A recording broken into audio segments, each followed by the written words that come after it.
있고요.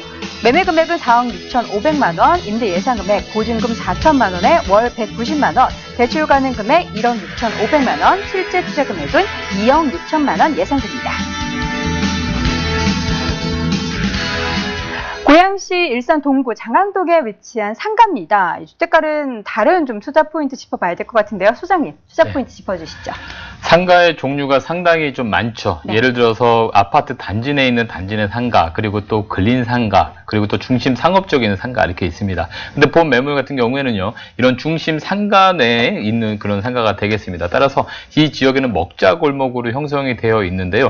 안정적인 이런 임대 수요가 있기 때문에 임차인 입장에서도요, 영업이 굉장히 좀 안정적이고요. 그리고 또 월세를 받는 분 입장에서도 굉장히 안정적인 수입이 가능한 그런 상가다라고 보시면 되겠습니다. 자, 이 건물은 지금 1층에 위치되어 있는데요. 총 6층 건물 중에 1층입니다. 1층이라는 의미는 뭐냐면 영업의 자체가, 매출의 자체가 굉장히 좀 안정적으로 일어날 수 있기 때문에 임대사업 하시는 분들이 공실의 위험이 그만큼 없다라는 부분이 되겠습니다. 자, 우리가 임대료를 받는 데 입장에서 공실의 위험성이 상당히 좀 높은 그런 리스크라고 얘기할 수 있는데, 본 매물 같은 경우에는 1층에 있으면서 보통 일반적인 권리금이 형성되어 있는 부분이 되기 때문에 공실의 위험성이 그만큼 낮다라고 좀 보시면 되겠고요. 자, 최근 들어서 이 주변이 임대료라든가 권리금이 계속 꾸준히 상승하고 있습니다. 자, 임대료가 상승한다는 것은 뭐냐면 부동산의 가치가 계속 높아진다는 뜻이고요. 권리금이 계속 상승한다는 것은 이 지역은 공실의 위험성이 그만큼 줄어든다라는 부분이 되겠습니다. 네, 장항동이면 일산 안에서도 좀 번화한 그런 역할을 하는 곳인데, 이 지역 자세한 입지 여건 소개해 주시죠.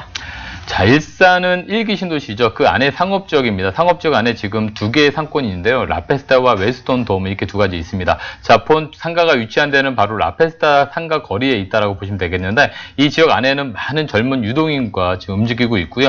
또 주변에는 또 주차장도 잘 되어 있기 때문에 차량을 이용하는 젊은 사람들도 많이 오고 있다라고 보시면 되겠습니다. 자, 지하철 3호선 전발선역 이용했을 때는 10분 거리에 위치되어 있고요. 주변 쇼핑몰에는 뭐 쇼핑몰뿐만 아니라 극장이라든가 여러 가지 편의시설 잘 갖춰져 있기 때문에 많은 젊은 층들이 이용하는 그런 상권으로 더 발돋움 나고 있다라고 말씀드릴 수 있겠고요. 주변에는 이제 동구청이라든가 또는 세무소, 경찰서 등 관공서 기관이 상당히 많습니다. 그렇기 때문에 이곳에 종사하시는 분들이라든가 또 이곳을 이용하시는 분들이 여러 상권을 형성할 수 있을 정도로 유동인구가 상당히 좀 많다라고 보시면 되겠고요. 주변에 아파트라든가 오피스텔들이 많이 밀집되어 있습니다. 따라서 이 오피스텔에는 젊은 임차인들이 상당히 많이 거주를 하고 있겠고요. 이런 젊은 사람들이 이용하는 그런 상권으로서 안정적인 임대료가 사실 나오는 그런 어떤 상권 내에 위치한 상가다라고 보시면 좋을 것 같습니다. 네, 알겠습니다. 이제는 개발 호재를 좀 체크해 봐야 될 것 같은데요. 주목해 볼 만한 개발 호재 당연히 있겠죠.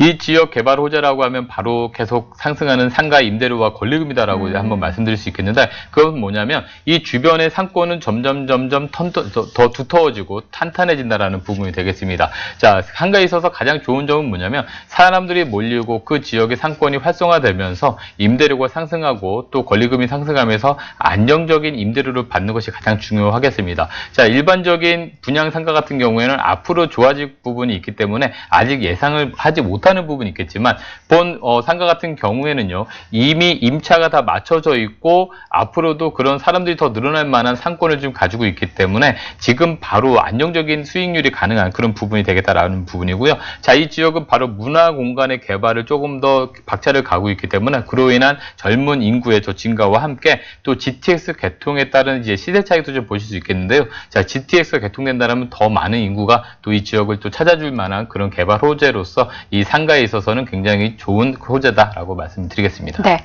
앞서서 이 상가가 1층에 위치한 것까지는 체크를 해주셨는데 조금 더 자세하게 상가가 어떻게 지어졌는지, 그 위치가 어디인지 좀 설명해 주세요.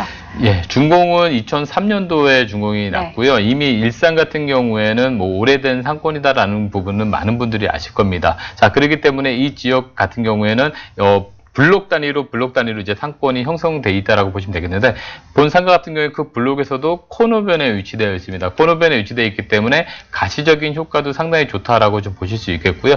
본 업종 같은 경우에는 6층 건물에 지금 1층에 위치되어 있고요. 1층에서 지금 현재 음식점을 운영하고 있기 때문에 안정적으로 임차인이 계속 영업을 하고 있다라고 좀 보시면 되겠습니다. 자, 주변에는 근린생활시설과 그리고 판매시설이 같이 복합적으로 되어 있는 중심 상업지역 내 복합 상가로서 이 건물 안에서도 역시나 먹거리와 즐길거리를 다 할 수 있는 그런 건물 구조로 좀 가정되어 있다라고 보시면 되겠고요. 또 주차 공간이 굉장히 넉넉하기 때문에 차량을 이용하시는 분들도 오셔서 소비를 하는 그런 상권 내에 있는 상가다라고 보시면 되겠습니다. 네. 제가 예전에 부동산 관련해서 관심이 굉장히 많을 때 상가는 무조건 1층에 있는 또 그 사거리나 코너에 위치한 곳이 굉장히 좋다라고 했는데 딱 그 위치에 있는 거 맞죠? 네, 맞습니다. 제 네. 상가 같은 경우에 창업자의 눈으로 바라보라고 말씀드리는데 창업자가 매출을 많이 올릴 수 있고 안정적으로 올릴 수 있는 지역이 우리가 상가 투자하는 데서도 중요한 그런 지역이다라고 보실 수 있겠습니다. 네, 알겠습니다. 그렇다면 가격 정보도 주시죠. 매매가 4억 6,500만 원이 되겠고요. 지금 현재 보증금 4천에 월 190만 원의 임차가 맞춰져 있는 상태입니다. 자, 대출을 좀 활용하실 분들은 대출 현재 1억 6,500만 원 정도 활용 가능하시기 때문에 보증금과 대출을 빼고 난다라면 2억 6천만 원 투자하셔서 월세를 받아가실 수 있는데요. 월세를 이자를 제외하고서도 수익률이 약 6%가 넘는 수익률을 가능하겠다라고 말씀드리겠습니다. 네, 알겠습니다. 그렇다면 마지막으로 매수 관심 있는 분들을 위해서 유의사항 체크해 주시죠. 상가라는 부분은 사실은 수익형 부동산에서도 제일 어렵다라고도 말씀을 할 수 있습니다. 왜 그러냐면 잘 맞춰져 있는 상가는 매물을 잘 나오지가 않고요. 또 미래에 발전될 수 있는 그런 부분에 대해서 선점을 하셔야 되는데 참 어려운 투자가 되겠죠. 따라서 처음 투자하시는 분들이라면요. 이미 좀 맞춰져 있고요. 이미 완성되어 있는 상권에서 조금 더 안정적인 이런 상가를 좀 더 보시는 것이 좀 중요할 것 같다라고 말씀드리겠습니다. 네, 알겠습니다. 고양시 일산 동구에 위치한 상가 정보 확인했고요. 화면으로 다시 한번 정리해 보시죠.